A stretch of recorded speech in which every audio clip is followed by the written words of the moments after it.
AMD HYPR-RX should be launching in June, less than a month left. PNY has introduced their RTX 4070 GPU with a blower fan design. Biostar is another company to offer Intel Arc GPUs. And finally, Noctua shows their massive coolers for their next-gen AMD Threadripper CPUs coming October 2023. This is Tech Track. So firstly, we have AMD HYPR-RX news here, and basically they have, well, confirmed that it's going to be launching around June, or should I say late June.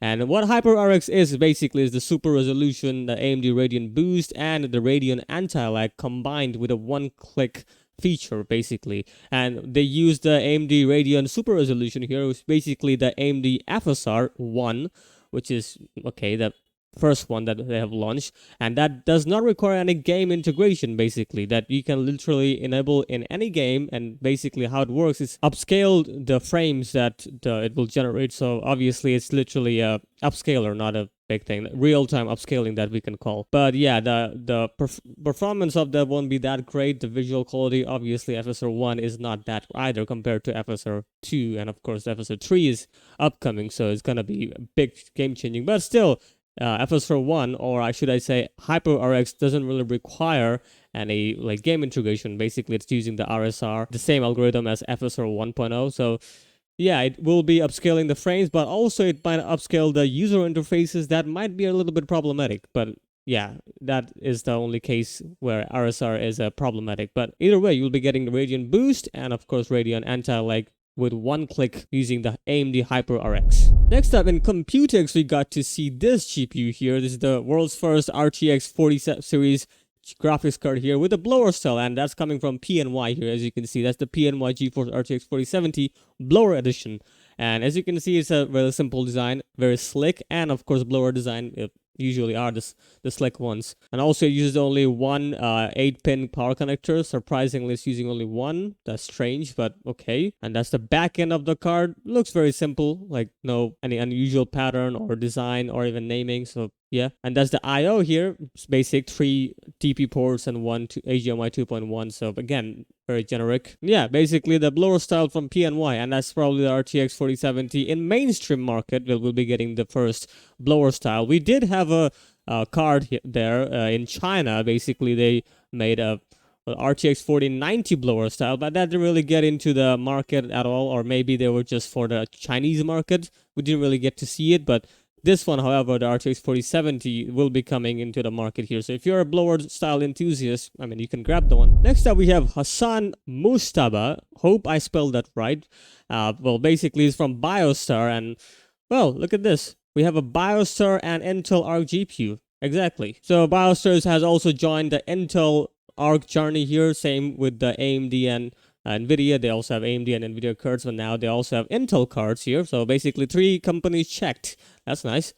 But the cards, however, don't really look that much powerful, does it? Well, it's an Intel Arc A380. That's why it doesn't look that strong. And the cooler is very basic. And also, as you can see, it should be a very, very cheap card because it doesn't really have the backplate included. So yeah, it should save a lot of money, right? So that's running in action. Very simple design. Like, I feel like they are using a CPU cooler or something. I don't know. Biostar doesn't really have a good record in terms of cooling.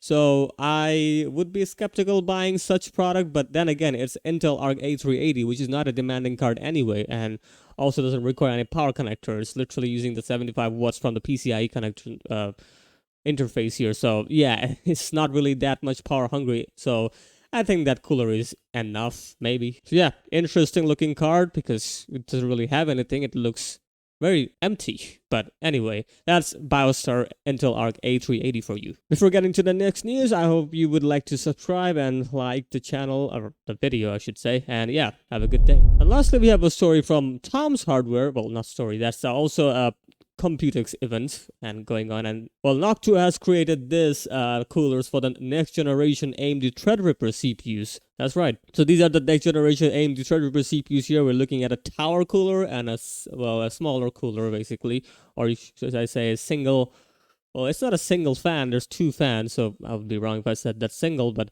yeah, there's a smaller cooler for much more budget-friendly one, and obviously the tower cooler, which is the ultimate cooling, and it's Noctua, so it should be good. So Noctua has confirmed this for the single tower here, basically the bigger one right here you're looking at. It's gonna have the NHU14S Tier 4 SP3 architecture, well, basically the existing one, and they're just replacing that. And for the twin tower cooler, we're getting the NHD9DX 46774U cooler here. So these are the two coolers that will be used respectively for these two coolers here. And both these Threadripper coolers feature this measurement, as you can see, 70 times 56 millimeter. That's the Threadripper processor that has been covered, which is the next generation Threadripper processor that will be coming. So we can have an idea how much bigger that Threadripper processor would be. 70 times 56. Yep, that's exactly the measurement. Noctua didn't really confirm this, but it seems like the new socket would be this one, the LGA 4844, which will be based on the Ryzen Threadripper 7000. And well, this chipset seems like it's also going to be Zen 4 microarchitecture based. So yeah, Zen 4 Threadripper CPUs, and well, you'll be getting these coolers for their cooling. And it's Noctua, so it's going to be good.